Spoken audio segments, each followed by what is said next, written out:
नमस्कार. शोध न्यूज मराठीमध्ये आपलं स्वागत. डॉक्टर म्हणजे देवाचं दुसरं रूप मानलं जातं आणि ते खरंही आहे. मरणाच्या दारातील रुग्णाला डॉक्टर नवं आयुष्य देतात, नवं जीवन देतात. त्यामुळंच रुग्णालय म्हणजे मंदिर आणि डॉक्टर म्हणजे त्या मंदिरातील देव, साक्षात परमेश्वर असं आपण मानतो. एवढं पावित्र्य असताना काही घटना अशा पुढे येतात की डॉक्टर म्हणजे यमराज वाटायला लागतो रुग्णाला आणि त्याच्या नातेवाईकाला देखील. काही व्यावसायिक म्हणजे खरं तर केवळ पैशाला हपपलेले, पैशाला चटवलेले, म्हणजे पैशासाठी काहीही अनैतिक करायला तयार असलेल्या काही मोजक्या डॉक्टरांमुळे वैद्यकीय क्षेत्राला बदनाम व्हावं लागल्याच्या अनेक घटना दिसून येतात. विशेष म्हणजे कोरोना काळात सर्वसामान्यांना अनेकदा याचा अनुभवही आलेला आहे. बहुतांश डॉक्टरांनी कोरोनाचे संकट ही सेवा करण्याची संधी मानली, तर काही मोजक्या या गल्लाभरू डॉक्टरांनी कोरोनाचा काळ केवळ पैसे कमावण्याची संधी मानल्याचंही त्यावेळच्या अनेक घटनांतून दिसून आलं होतं. आजही समाजात अशा प्रवृत्तीचे डॉक्टर असल्याच्या घटना या ना त्या माध्यमातून समोर येत असतात. लखनौमधील एक घटना तर अत्यंत धक्कादायक अशी समोर आली आहे. रुग्णाच्या जीवाला धोका असल्याचं सांगून मेदांता हॉस्पिटलने रुग्णावरील उपचारासाठी तब्बल 8 लाख रुपयाचा खर्च सांगितला होता. पण मित्रांनो, त्याच रुग्णावर दुसऱ्या खाजगी रुग्णालयात केवळ 128 रुपयात उपचार करून त्याला बरंही करण्यात आलं आहे. या रुग्णाला काहीतरी गॅस, पित्त वगैरे समस्या झाली होती, पण या हॉस्पिटलने डॉक्टरांनी वाल्व बदलण्याचा सल्ला त्या रुग्णाला दिला. अर्थातच त्यामुळे पीडित तरुणांचे, त्या रुग्णाचे नातेवाईक घाबरले. विशेष म्हणजे त्यांची परिस्थितीही गरीब होती. आर्थिक परिस्थिती नसल्यामुळे नातेवाईकांनी रुग्णाला त्या रुग्णालयात उपचार करण्याला नकार दिला आणि आपण अन्यत्र दुसऱ्या कुठल्या तरी दवाखान्यात जावं असं त्यांनी ठरवलं.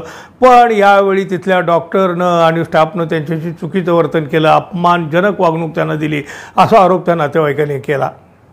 या प्रकरणी थेट मुख्यमंत्र्यांना पत्राद्वारे तक्रार देखील करण्यात आली आहे. तसेच या हॉस्पिटलविरुद्ध गुन्हा दाखल करण्याची मागणीही रुग्णाच्या नातेवाईकांनी केली आहे. आता या प्रकरणाच्या एकूण चौकशीचे आदेश देण्यात आलेले आहेत.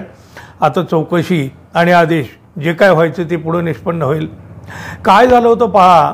सुशांत गोल्फ सिटीचे मोहन स्वरूप भारद्वाज यांनी घरी मटण खाल्लं. मटण खाल्ल्यानंतर ते खाली पडले. शरीरातून त्यांना घाम यायला लागला. त्यामुळे घाबरलेल्या भाऊ आणि पत्नीनं त्यांना मेदांता हॉस्पिटलमध्ये उपचारासाठी दाखल केलं.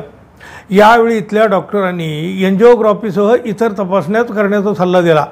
त्यानंतर व्हॉल्व बदलण्याचा उपचार सांगत त्यासाठी 8 लाख रुपये खर्च येईल असं सांगितलं. एवढ्यावर हे प्रकरण थांबलं नाही.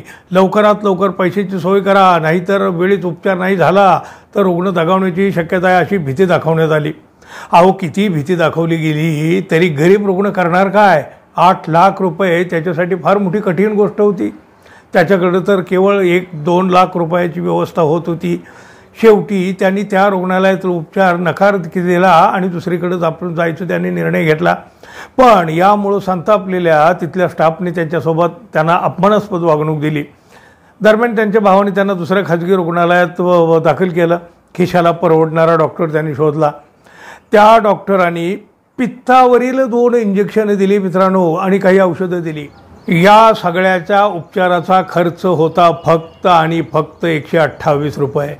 रुग्णालयाने सांगितले होते तब्बल 8 लाख, आणि लवकर उपचार नाही घेतले तर काहीही होऊ शकतं अशी भीतीही घालण्यात आली होती.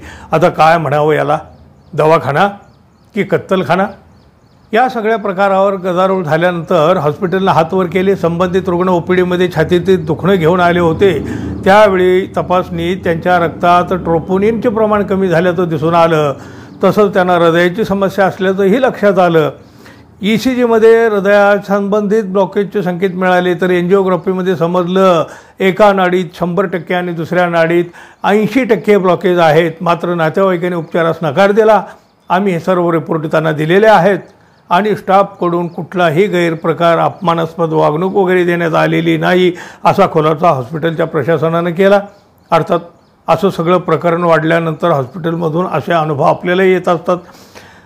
गरिबासाठी देवाचे रूप घेऊन मदतीला धावून येणारे अनेक डॉक्टर आजही आहेत. सेवा म्हणूनच ते आपल्या कामाकडे पाहतात. एकीकडे असं चित्र दिसत असताना दुसरीकडं हे असं भयानक वास्तव समोर येतं. अनेक बड्या रुग्णालयात धक्कादायक अनुभव रुग्णांना येताना दिसत असतात. पैशासाठी कुठल्याही थराला जातील हो ही मंडळी. माणसांच्या जीवाचाही इथं बाजार भरतो, बाजार. कोण आणि कसं रोखणार? मित्रांनो, कधी आपल्या बाबतीतही हे घडू नये म्हणून सदैव सतर्क, सावध रहा.